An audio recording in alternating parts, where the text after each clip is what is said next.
வாருங்கள் வாருங்கள், எங்களுடைய மக்களுக்கு ஏற்பட்ட அநீதிகளுக்காக சர்வதேச நீதி கோரிய இந்த கையெழுத்து போராட்டத்திலே உங்களையும் வந்து பங்கெடுத்துக் கொள்ளுமாறு அன்புரிமையோடு கேட்டுக் கொள்கின்றோம்.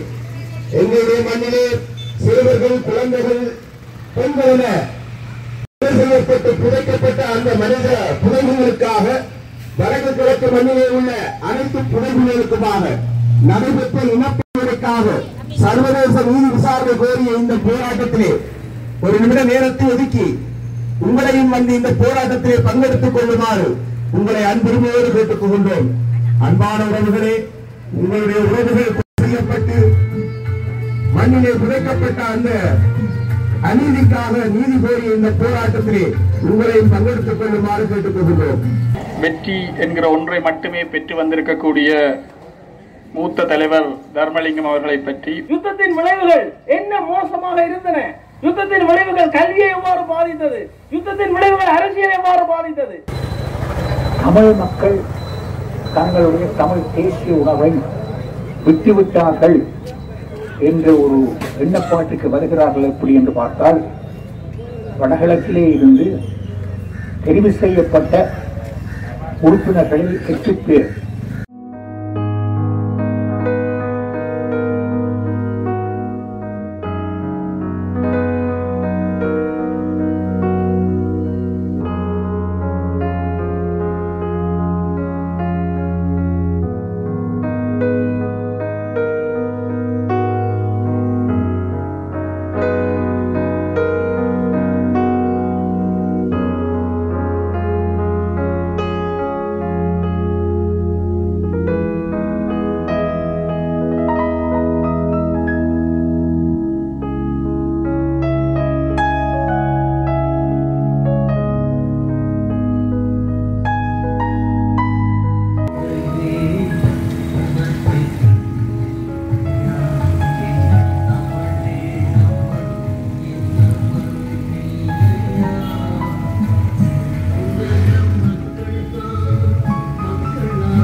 நடைபெறுகின்ற இந்த கையெழுத்து போராட்டத்திலே உங்களை பங்கெடுத்துக் கொள்ளுமாறு அன்புரிமையோடு கேட்டுக் கொள்கின்றேன்.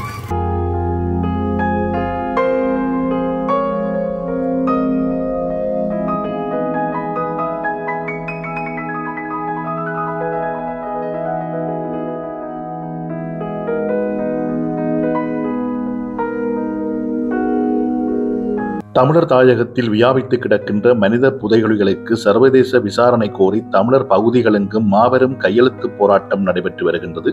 அந்த வகையில் வலிகாமம் தென்மேற்கு பிரதேச சபை முன்பாக நடைபெறக்கூடிய கையெழுத்து போராட்டத்தின் காட்சிகளை பார்த்தோம். தொடர்ந்தும் இந்த காணொளியூடாக இலங்கை பாராளுமன்றத்திலே தொடர்ச்சியாக 6 தடவைகள், அதாவது 24 ஆண்டுகள் பதவி வகித்த முன்னாள் பாராளுமன்ற உறுப்பினர் கொடைவள்ளல் அமரர் விஸ்வநாதர் தர்மலிங்கம் அவர்களின் 40வது நினைவு தினம் எவ்வாறு அனுஷ்டிக்கப்பட்டது என்பதை காணப்போகின்றோம். அமரர் விஸ்வநாதர் தர்மலிங்கம் அவர்கள் துப்பாக்கிச் சூட்டுக்கு இலக்காகி மரணித்த தாவடி பகுதியில் அவரது தூவி அமையப்பெற்ற இடத்தின் முன்பாக நினைவு ஏந்தலானது இன்றைய நாளிலே காலை வேளையிலே ஆரம்பித்தது. தொடர்ந்து பல்வேறு இடங்களில் அவரது நினைவு நிகழ்வுகள் நடைபெற்றன. தாவடி நினைவேந்தல்களை தொடர்ந்து சுன்னாகம் ஸ்கந்தவரோதய கல்லூரியிலும் நினைவு நிகழ்வுகள் இடம்பெற்றன. அந்த காட்சிகளும் இந்த காணொளியிலே இடம்பெறுகின்றன. தொடர்ச்சியாக இந்த காணொளியோடு பயணிப்போம். இது மிக உயர்ந்த முன்னுதாரணம். ஆக இன்றைய அரசியல்வாதிகள் அவருடைய இந்த இலட்சிய முன்மாதிரியை பின்பற்ற வேண்டும். இதுதான் இன்று மிக அவசியமாக தேவை. மக்களிடம் செல், மக்களுடன் வாழ், அவர்களுடைய பிரச்சனைகளை தீருங்கள். அவர்களுக்கு நிறைய பிரச்சனைகள் இருக்கின்றன, சின்ன சின்ன பிரச்சனைகள் இருக்கின்றன. அந்த பிரச்சனையை தீர்க்கக்கூடியதாக இருக்கிறது. அதே போல கல்வி, அதான் நிலையான சொந்தங்களுடையது. சிதைத்து சின்னாபின்னமாக்கி எல்லோரும் சேர்ந்து புதைத்து விட்டார்கள்.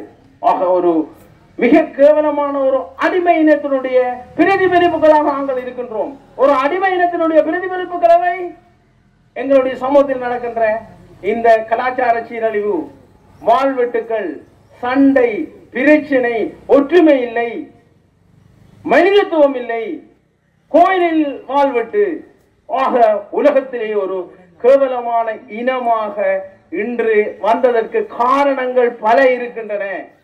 இதை எவ்வாறு தீர்க்க வேண்டும், இதை எவ்வாறு மீள் பரிசீலனை செய்ய வேண்டும், இதற்கான ஆய்வுகள் என்ன? பாருங்கள், பல்கலைக்கழகம் எங்கள் ஆய்வாளர்கள் என்ன செய்தார்கள்? ஆக இந்த ஆய்வு என்ன கண்டுபிடிக்கப்பட்டது? யுத்தத்தின் விளைவுகள் என்ன மோசமாக இருந்தன, யுத்தத்தின் விளைவுகள் கல்வியை எவ்வாறு பாதித்தது, யுத்தத்தின் விளைவுகள் அரசியலை எவ்வாறு பாதித்தது, சிதத்தில் சின்னமாக்கிவிட்டது, ஒற்றுமையை இழந்து விட்டது. மீண்டும் மீண்டும் எங்களுடைய தர்மலிங்கம் சித்தார்த்தன் அவர்கள் எந்த கட்டத்திலும் சொல்லிக் கொண்டிருப்பார், ஒற்றுமை ஒற்றுமை ஒற்றுமை. தன்னையே அர்ப்பணித்து தன்னையே விட்டுக் கொடுக்கின்ற ஒரு உயர்ந்த ஒரு அரசியல்வாதியாக தர்மலிங்கம் அவர்களுடைய அந்த சிந்தனையை செயல்படுத்துகின்ற ஒரு பெரிய மனிதர். அவருடைய பாரியார் அவரை எந்த நேரத்தில் கௌரவிக்க வேண்டும். ஆக ஒரு மிக மோசமான நிலையில் எங்களுடைய இனம் இருக்கின்றது. இதிலிருந்து மீள்வது எவ்வாறு? ஒரு நீண்ட கால நோக்கத்தில், எல்லாம் குறுகிய காலம், உணர்ச்சி வசப்பட்ட அரசியல். தர்மலிங்கம் ஐயா ஒரு நாளும் உணர்ச்சி வசப்பட்டது இல்லை. உணர்ச்சி அரசியல், தமிழ் தேசியம் என்று உணர்ச்சி வசப்படுதல், புத்திசாலித்தனம், எங்களுடைய மிக உயர்ந்த ராஜதந்திரம், டிப்ளமேட்டிக் அதை பிரயோகிக்கிறது. அவ இதற்கான சந்தர்ப்பங்களை அடுத்த சந்ததிக்கு நாங்கள் எல்லோரும் கொடுக்க வேண்டும். அடுத்த சந்ததியில அரசியல்வாதிகளை உருவாக்குறதுக்கு பல்கலைக்கழகங்களை, வெளிநாட்டு பல்கலைக்கழகங்களை எங்கட இளம் சந்ததிகளுக்கு பயிற்சி வழங்க வேண்டும். வெளிநாட்டு வந்ததுன்னா நான் அந்த சந்திரியாமையார் படிச்ச பிரான்ஸ் பல்கலைக்கழகத்துக்கு அனுப்புவோம். கொஞ்சம் படியுங்க, அவன் விரட்டும், அந்த மக்களோட ஒர்க் பண்ணட்டும், மக்களுக்கு சேவை செய்யட்டும், மக்களுக்கு இயல்பாக உணர்வு. அவ இங்க தலைவர்கள் எல்லாம் மக்கள் தலைவராக மாற வேண்டும். மக்கள் உணர்வோடு இருக்கிறார்கள். ஆக இந்த கல்வியை, இந்த அரசியல் கல்வியை, இந்த சமூக கல்வியை, இந்த கல்வியை மிக உயர்ந்த ஆயுதமாக எடுத்து போராடுவதற்கு கல்வி மறுசீரமைப்பு இன்றைக்கு இலங்கை அரசாங்கம் பல செயற்பாடுகளை செய்கிறது. எல்லாத்துக்கும் விமர்சனம் செய்து கொண்டு இருக்க முடியாது. நல்ல விடயங்களை ஏற்க வேண்டும், நல்ல விடயங்களை செயற்படுத்த வேண்டும். எல்லாத்துக்கும் விமர்சனம். ஒரு அடிமைப்பட்ட இன்னும் இதுதான் செய்யும், விமர்சனம் செய்யும், தலைவனை ஏற்காது, பிள்ளையை சொல்லிக் கொண்டே இருக்கும், கடைசி மட்டும் விடுதலை இல்லை. ஆக இதிலிருந்து மீள்வதற்கான கல்வி, இதிலிருந்து மீள்வதற்கான உயர்கல்வி, இதிலிருந்து மீள்வதற்கான பல வீதி நாடகங்கள், இதிலிருந்து மீள்வதற்கான பல சின்ன சின்ன கூட்டங்கள், சின்ன சின்ன போராட்டங்கள் தொடர்ந்து கொண்டே இருக்க வேண்டும். எமது மக்களையும் எமது தேசத்தையும் உயிர்ப்பாக்கிக் கொள்வதற்கு அதற்கு நீங்கள் ஒவ்வொருவரும், நாங்கள் ஒவ்வொருவரும் வீடு விடாக சின்ன சின்ன சின்ன சின்ன அரட்டல்கள் தொடர்ந்து கொண்டிருக்க வேண்டும். விட்டோமானால் எல்லாத்தையும் இழந்து இப்பொழுது நிற்கிறதை விட இன்னும் 10 வருஷத்தில் எப்படி இருக்க போறோம், மிக கவலையாக இருக்கின்றது. ஆக அடுத்த சந்ததியை தயார் செய்வோம். இதுதான் இன்றைய இந்த துணிப்பொருள். சில பேரும் இருக்கிறீர்கள்.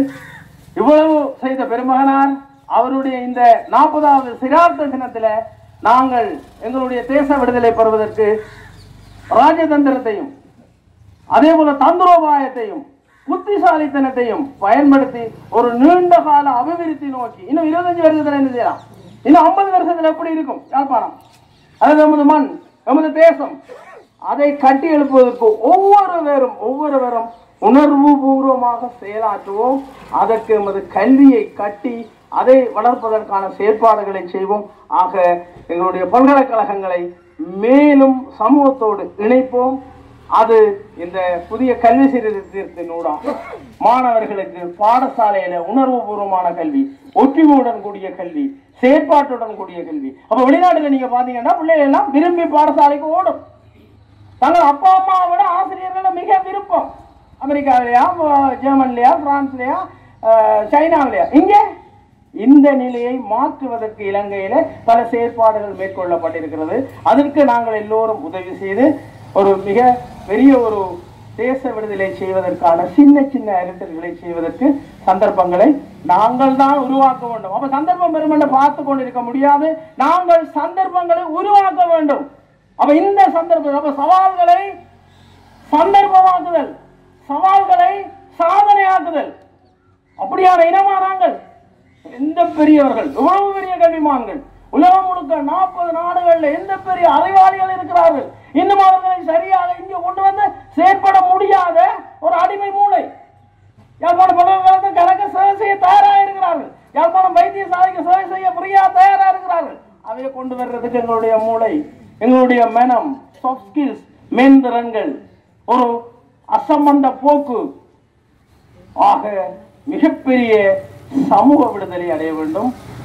நாங்களே எங்களுடைய தேச விடுதலைக்கு தடையாக இருக்கின்றோம். அந்த தடை காரணிகளை தகர்த்து எறிய வேண்டும்.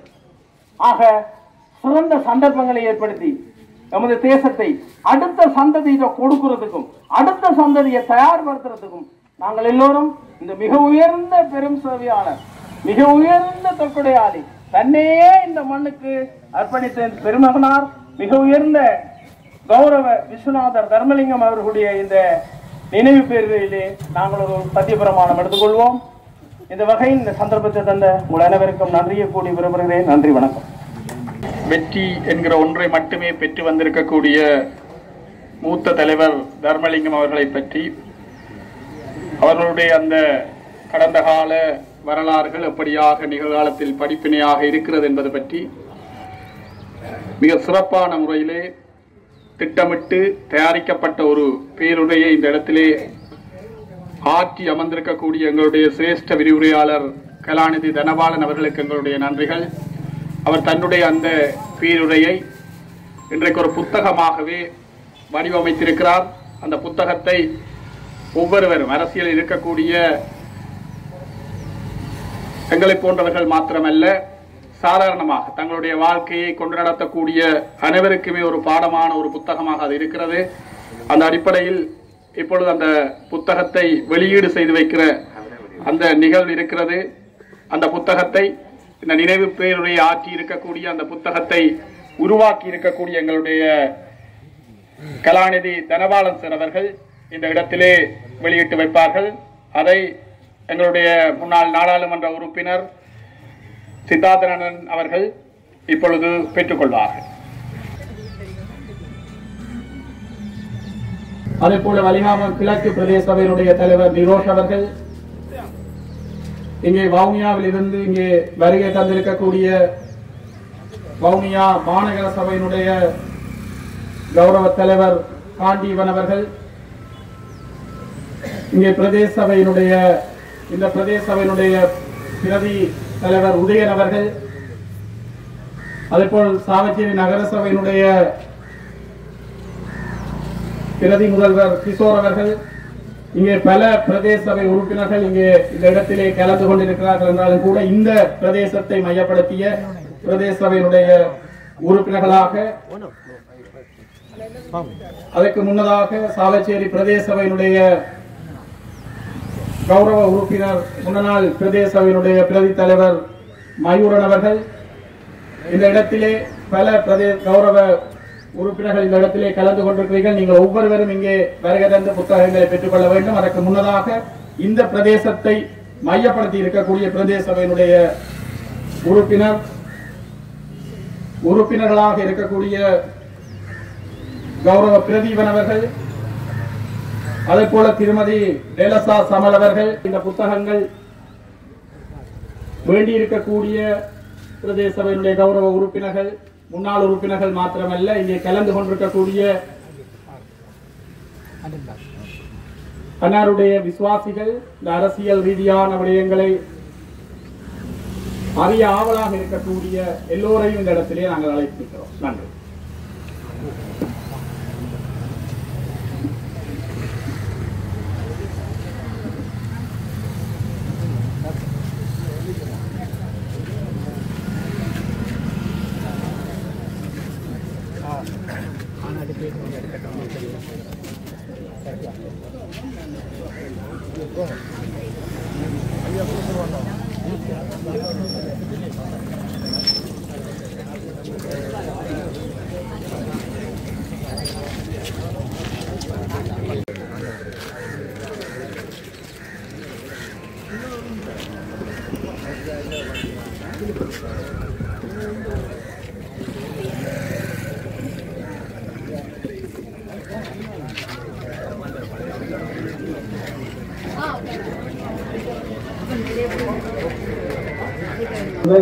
கொல்லப்பட்டதற்கான காரணம் இல்லை. பின்புதான் எனக்கு ஒரு நல்ல அறிவு ஒன்று வந்தது. இவர் மாத்திரமல்ல, நூற்றுக்கணக்கான ஆயிரக்கணக்கான பலர் தாங்கள் கொல்லப்படுவதையே கொல்லப்பட்டது இதற்காக என்று காரணமே தெரியாமல் நடந்தவர்கள் எங்களுடைய இந்த போராட்ட வரலாறு பலர் இருக்கின்றார்கள். மிகப்பெரும் சாதனையாளர் இருக்கின்றார்கள். எனது தந்தை மாத்திரமல்ல, பலர். இந்த போராட்டம் திசை மாறி போனதற்கு இப்படியான காரணங்கள் ஒரு மிக முக்கியமான காரணமாக இருக்கிறது. எங்களுடைய போராட்டத்தின் வரலாற்றிலே அர்ப்பணிப்புடன் செயற்பட்டு தங்களை இந்த போராட்டத்திற்காக அர்ப்பணித்த போராளிகள், பொதுமக்கள், அரசியல் தலைவர்கள் என்று பலர் இருக்கின்றார்கள். அவர்கள் போராளிகளை எடுத்துக்கொண்டால் அவர்களை பொறுத்தவர்கள் அவர்கள் தங்களுடைய வாழ்க்கையை உயிரை தியாகம் செய்வதற்கென்றே வந்தார். ஆனால் ஜனநாயக நீரோட்டத்திலே இந்த போராட்ட வரலாற்றிலே படம் பதித்த பலர் அவர்கள் தமிழ் மக்களுடைய விடுதலைக்காக தங்களை அர்ப்பணித்திருக்கின்றார்கள். இருந்தால் அதிலே பலருடைய இறப்பு, அது என்னுடைய தந்தையாக இருக்கலாம், ஆனால் அன்னை அவருடன் சேர்ந்து தன்னுடைய உயிரை இருந்தவர், அது ஆளால் அன்னையாக இருக்கலாம், அல்லது அமுதன்னையாக இருக்கலாம், யோகி அன்னையாக இருக்கலாம். இப்படியான பலர், தங்கத்துறை அன்னை கிழக்கிலே, இப்படியான பலர் தங்கள் இந்த தமிழ் மக்களுடைய தேசிய விடுதலைக்காக மிக நீண்ட காலம் தங்களை அர்ப்பணித்து செயற்பட்டவர்கள், சேவைகள் செய்தவர்கள், உண்மையிலே அர்ப்பணிப்புடன் செயற்பட்டவர்கள். இப்படியான இந்த பலருடைய இறப்புக்கு அல்லது கொலைக்கு காரணம் கண்டுபிடிப்பது மிகவும் கஷ்டம், தெரியாது. நான் இயக்கத்திலே நீண்ட காலம் இருந்தும் கூட எனக்கு அதை இன்னும் அது எப்படி என்று கண்டுபிடிப்பது கஷ்டமாக இருக்கின்றது. ஏன் அவருடைய அக்கா மங்கேற்கட்சி அக்கா என்னை உயிருடன் இருந்த காலத்தில் என்னை காணுற நேரங்களிலே அடிக்கடி கேட்டுக்கொள்வார், ஏன்டாப்பா, என்ன காரணம்? அவர் தன்னுடைய கணவராக கொல்லப்பட்டதற்கான காரணம் என்னன்னு கேட்பார். என்னான்றது எனக்கும் தெரியாது. இப்படியான நிலைப்பாடுகள் இது பொதுவாக எல்லா போராட்ட வரலாறுமே இருந்திருக்கின்றது. தலைவர் பேசுகின்ற போது அந்த பாலஸ்தீன விடுதலை போராட்டத்திலே நாங்கள் சொத்து பங்கு பற்றியை பற்றி கூறியிருந்தால் அன்றும் இப்படியான விஷயங்கள் நடந்திருக்கின்றது. போராட்ட வரலாற்றிலே வரலாற்றிலே இவைகள் நடக்கின்ற விஷயமாக இருந்தாலும் எங்களுடைய போராட்டத்தை பொறுத்தவரைக்கு ஒரு எந்த விதமான ஒரு தீர்வுமின்றி, ஒரு சரியான தீர்வுமின்றி முடிவுக்கு வந்திருக்கிறது என்றுதான் கூற வேண்டும். இன்று பார்த்தீர்கள் என்றால், நேற்று கஜேந்திரகுமாருடன் கதைக்கின்ற போது அவர் ஒரு விஷயத்தை சொன்னால், அண்மையிலே அவர் பாராளுமன்ற குழுவாக இந்திய பாராளுமன்றத்துக்கு சென்றிருந்தார்.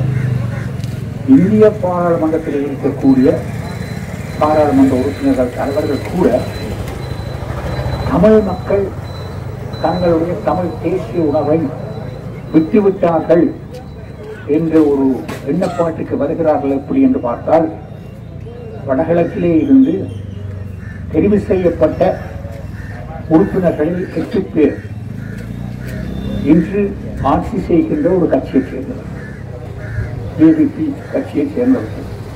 அவர்கள் தமிழர்களே பிரச்சாரம் செய்கின்றார்கள். அங்கு இப்போது தமிழ் பிரச்சனை கிடையாது, புதிய அரசாங்கம் வந்துவிட்டது, எல்லாம் புதிதாக நடக்கிறது. ஆனால் இங்கிருக்கின்ற தமிழ் மக்களுக்கு நன்றாக தெரியும். நான் பொருளாதாரத்தை பற்றி கூறவில்லை, அதுவும் அப்படித்தான் இருக்கின்றது. எங்களுடைய பிரச்சனையிலே ஏபிபி வந்து எந்த விதமான ஒரு சரியான பாதையிலே செல்லவில்லை, செல்வதற்கான எண்ணமும் அவர்களுக்கு இல்லை என்பது உங்கள் அனைவருக்கு வைக்கின்ற ஒரு விஷயம்.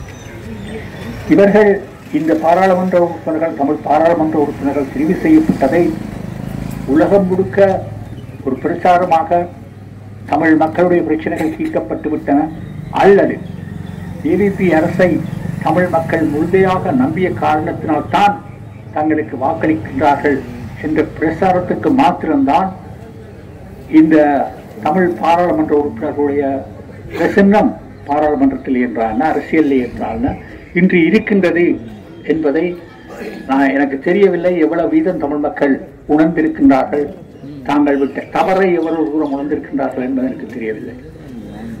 மிக பரம்பரிய கட்சியாக இருந்திருக்கக்கூடிய தமிழரசு கட்சி கூட, இந்த விடுதலை போராட்டத்துக்கு முன்னோடியாக இருந்திருக்கக்கூடிய தமிழரசு கட்சி கூட வடக்கிலே எடுத்துக்கொண்டிருந்தால் மிகப்பெரிய ஒரு பின்னடைவை கண்டிருக்கின்றது. நாங்களும் கண்டிருக்கின்றோம். அது வேறு வடக்கிலே கண்டிருக்கின்றோம். எங்களுக்கு ஒரு ஆசனம், அவர்களுக்கு 2 ஆசனம், இப்படியாகத்தான் கிடைத்திருக்கின்றது. ஆகவே தமிழ் மக்கள் இந்த தங்களுடைய இந்த தவறை திருத்திக் கொள்ளாத வரையும் இது ஒரு மிகப்பெரிய சிக்கலா சர்வதேச ரீதியாக, ஏனென்றால் இன்று இருக்கின்ற இந்த போராட்டம், இன்று அல்ல அன்றும் கூட, அது அண்ணன் அமதலிங்கமாக இருக்கலாம், அல்லது தந்தை செல்வாயகம் இருக்கலாம், அல்லது என்னோட தந்தை சோவியத் அல்லது இடதுசாரி நாடுகளிலேயாக இருக்கலாம், அவர்களுடைய பிரசாரம் முழுக்க தமிழ் மக்களுடைய விடுதலை சம்பந்தமான, அவர்களுடைய இழந்த உறவுகள் சம்பந்தமாக எடுத்துச் செல்லப்படுகின்ற போது அங்கு அது மிக மிக ஆர்வமாக கேட்கப்பட்டிருக்கின்றது. அதற்கான உதவிகளும் செய்யப்பட்டிருக்கின்றது, அல்லது அதை ஒரு விஷயமாக எடுத்து பேசுகின்ற ஒரு நிலைமைகள் கூட இருந்திருக்கின்றது. முதலாக இந்திரா காந்தி 2003ஆம் ஆண்டு கலவரத்துக்கு பின்பு இங்கு ஒரு ஜெனோசைட், இனப்படுகொலை நடந்திருக்கின்றது என்று அவவே கூறுகின்ற ஒரு நிலைமை இருந்திருக்கின்றது. இன்று அந்த இந்திய நாடு கூட முழுமையாக ஒரு மாற்றம் அடைந்திருப்பதை, அல்லது டெல்லி தமிழ்நாட்டிலேயும் சரியான குறைவாக இருக்கின்றது. இதற்கெல்லாம் நாங்கள் தான் காரணமாக இருந்து கொண்டு இந்தியாவையோ அல்லது வேறு யாரையோ குறை சொல்வதை பிரயோசனமில்லை. ஏனென்றால் இங்கும் கூட மிகப்பெரிய ஒரு மாற்றம் நடந்திருக்கின்றது. இந்த மாற்றம் தமிழ் மக்களுடைய இந்த விடுதலை வேட்கையை பின்னுக்கு கொண்டு சென்றிருக்கின்றது. இதை நாங்கள் எல்லாருமே நன்றாக உணர்ந்து கொள்ள வேண்டும். உணர்ந்து கொள்ளத்தான் நிச்சயமாக எங்களுடைய விடுதலை போராட்டத்தை, அல்லது விடுதலையை நோக்கி, விடுதலை என்று நான் கூறுவது ஈழ விடுதலை, ஈழத்தை அல்ல, ஒரு நியாயமான ஒரு அரசியல் பகிர்வை பெறுவதற்கான முன்னோடி நடவடிக்கைகள், அதை ஆவது நாங்கள் செய்வதற்கு நிச்சயமாக தமிழ் மக்கள் மத்தியிலே ஒற்றுமை ஒன்று இருக்க வேண்டும். அந்த ஒற்றுமை நிச்சயமாக ஒரு தமிழ் தேசிய ரீதியிலே செல்ல வேண்டும் என்பதுதான் உண்மையான விஷயம். இதை நாங்கள் நன்றாக உணர்ந்து கொள்ள வேண்டும். இது சில வேளைகள் பொதுமக்களுக்கு இந்த விஷயங்கள் உணர்வது கஷ்டமாக இருக்கும். என்றால் நாங்கள் தான் இந்த சர்வதேச அரசியலே தலைவர்களாக இருக்கலாம், அல்லது ராஜதந்திரிகளாக இருக்கலாம், அவர்களுடன் தொடர்ந்து ஒரு தொடர்புலே இருக்கின்ற போது அவர்கள் கூறுகின்ற விஷயங்கள் நன்றாக தெரிகின்றது. அது ஒரு மிக முக்கியமான விஷயம். இங்கும் கூட தமிழ் தேசிய கட்சிகள் ஒரு மிகப்பெரிய பின்னடைவை அடைந்திருக்கின்ற காரணத்தினால் அது நிச்சயமாக அந்த பாதிப்பை நான் பார்க்கக்கூடியதாக இருக்கின்றது. மக்கள் மத்தியிலேயே இருக்கக்கூடிய அந்த தமிழ் உணர்வுகள் குறைந்து, தமிழ் தேசிய உணர்வு குறைந்து வருவதை காணக்கூடியதாக இருக்கின்றது. இது நிச்சயமாக ஒரு மிகப்பெரிய பின்னடைவை தமிழ் மக்களுக்கு கொண்டு வந்திருக்கின்றது. இதை திருத்த வேண்டும் என்பதிலே நாங்கள் கவனமாக செயற்பட வேண்டும். செயற்படுவதன் மூலம்தான் நாங்கள் எங்களுடைய அந்த பாதையை சரியாக கொண்டு செல்ல முடியும் என்று நான் நம்புகின்றேன். இது இங்கே பேசிய தலைவராக இருக்கலாம், அல்லது தனபாலனாக இருக்கலாம், மிக சிறப்பாக ஐயா பழைய இடதுசாரிகளை பற்றி மிக தெளிவாக சிறப்பாக சொன்னார். அன்று மக்களை பார்த்தீர்கள் என்றால் எனது தந்தை கூட மிக சிறப்பாக இடதுசாரி போக்கிலே கொண்டவராக இருக்கலாம், அல்லது அந்த நமதலிங்கமாக இருந்தால் என்ன, எங்களுடைய கருத்துத்துறை துரட்டினவர்களாக இருந்தால் என்ன, இப்படி பலர் இருந்தார்கள். தமிழ் கட்சியிலே இருந்தாலும் அவர்கள் இடதுசாரி போக்கை கொண்டவர்களாக. ஆனால் அவர்களும் மிக தெளிவாக இருந்தார்கள், மக்களும் மிக தெளிவாக இருந்திருக்கின்றார்கள். இன்று வீப்பநம்பலம் ஐயாவை பற்றி, அவர் எனக்கும் ஒரு மாஸ்டராக இருந்தவர் ஸ்கந்தரோதய கல்லூரியிலே. அவரை நீங்கள் பார்த்தீர்கள் என்றால் அளவட்டி பிரதேச வைக்கு யார் கேட்டும் வெல்ல முடியாது. அவர்தான் சேமன் மிக நீண்ட காலமாக. ஆனால் பாராளுமன்றத்துக்கு எந்த சந்தர்ப்பத்திலும் அவர் வென்றது கிடையாது, கம்யூனிஸ்ட் கட்சியாக வென்றது கிடையாது. ஏனென்றால் மக்களை பொறுத்த மட்டும் மிக தெளிவாக இருந்தார்கள். தமிழ் தேசிய உணர்வுடன் தமிழ் தேசிய விடுதலைக்காக ஒரு தமிழ் தேசிய கட்சியை ஒட்டுமொத்தமாக தெரிவு செய்வதன் மூலம்தான் அந்த உணர்வை வைத்திருக்க முடியும், அதை உறுதி செய்ய முடியும் என்பதிலே மிக தெளிவாக இருந்திருக்கின்றார்கள். அதை சரியாகவும் செய்து வந்திருக்கின்றார்கள். அண்மை காலங்களிலே தான் இந்த மாற்றங்களை நாங்கள் பார்க்கக்கூடியதாக இருக்கின்றது. ஆகவே நான் நினைக்கின்றேன், இங்கு இருக்கக்கூடிய தமிழ் தேசிய கட்சிகள் எல்லாம் இப்போது விழிப்புணர்வுடன் செயற்பட ஆரம்பித்திருக்கின்றார்கள். கடந்த காலங்களிலே இருந்த கசப்பு உணர்வுகளை விட்டு எல்லாரும் ஒன்றாக செயல்பட வேண்டும் என்ற ஒரு எண்ணப்பாடு பலர் மத்தியிலே இருக்கின்றது. அதை மிக இறுக்கமாக கொண்டு வந்து ஒரு ஒற்றுமையான ஒரு நிலைப்பாட்டை உருவாக்க வேண்டும். அதன் மூலம் தமிழ் மக்களுடைய விடுதலை போராட்டம் என்று கூறுகின்ற போது நான் ஒரு சாத்திக ரீதியாக கூறுகிறேன். அந்த பாதையை சரியான பாதையாக நாங்கள் செல்ல வேண்டும். செல்வதற்கு என்னுடைய தந்தையார் அவர் போன்ற பலர் விட்டு சென்ற அந்த பாதையிலே நாங்கள் ஒற்றுமையை கடைப்பிடிப்பதற்கு முயற்சிக்க வேண்டும். அப்போதுதான் எங்களுக்கு ஒரு விடிவு கிடைக்கும் என்று கூறி முடிக்கிறேன். நன்றி. அத்துடன் இங்கே வந்திருக்கின்ற அனைவருக்கும் மிக தொடர்ந்தும் வந்து கொண்டிருக்கின்ற பலர் இருக்கின்றார்கள், புதுக்க வருகின்றவர்களும் பலர் இருக்கின்றார்கள். அனைவருக்கும் எனது மனப்பூர்வமான நன்றி.